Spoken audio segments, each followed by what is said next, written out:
right, everybody, if you didn't see it, take a look at the front cover of today's Post. The article claims, with, as usual, the colorful language of the Post here, that Governor Christie was on the short list for VP, but his choice refused to join the ticket because he wasn't sure Romney would win and didn't want to land up out of a gig in the process. Also, some campaign finance issues he was concerned about as well. Christie's top advisor called the report, quote, inaccurate.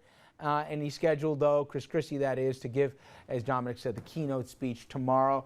Frank, let's start with you. You buy the report? Not at all. I think it's completely put out by the Christie people to pump up the governor's own political superstardom. I don't think this is the case at all.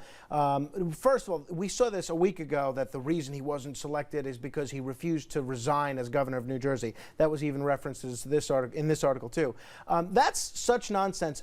There's never been a running mate that I know of that ever resigned from their job in order to be the vice presidential running mate. So to say that's the reason he wasn't chosen, I don't buy it at all. What about the other, that he thought that Romney wouldn't win and he didn't want to be in a loser? Well, you never blame the number two for a loss on the ticket. The only thing being the number two on a losing ticket does, but that propelled her to national superstardom. Same thing with FDR in 1920, and same thing with a host of other losing vice presidential candidates. John Edwards was only able to run for president in 2008 because John Kerry picked him in 2004. It's a great thing to be the vice president on a losing ticket. You get all the glory but none of the responsibility of losing. You too, Jeannie?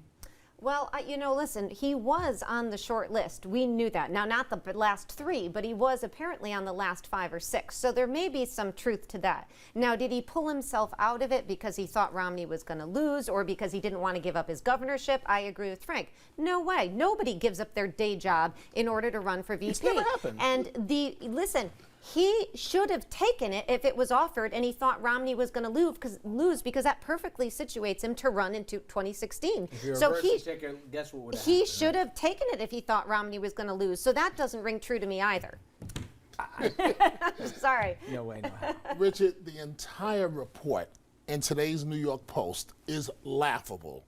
This guy talked himself up to being, I'm being considered, I'm being considered, I'm being considered, when he wasn't being considered. Frank, though, that it was his own people who put it out? Of course. Who else is? He's saving face. Who else is going to say that? Would put it out? Who else would put it out? Why the title, Fat Chance? They should have chosen something different.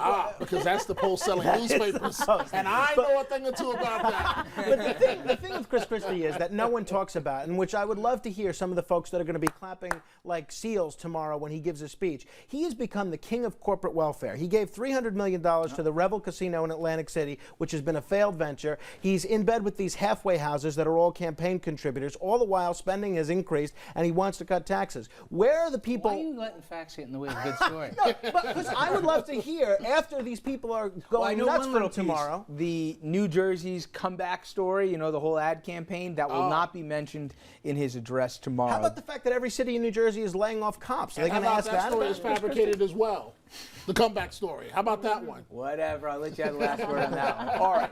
We come back. We're going to leave politics, but when we return, it's an issue we've talked about in different ways, like police chases, for example. No one in any way, certainly not me, is holding police accountable for trying to do their jobs, but sometimes at what cost?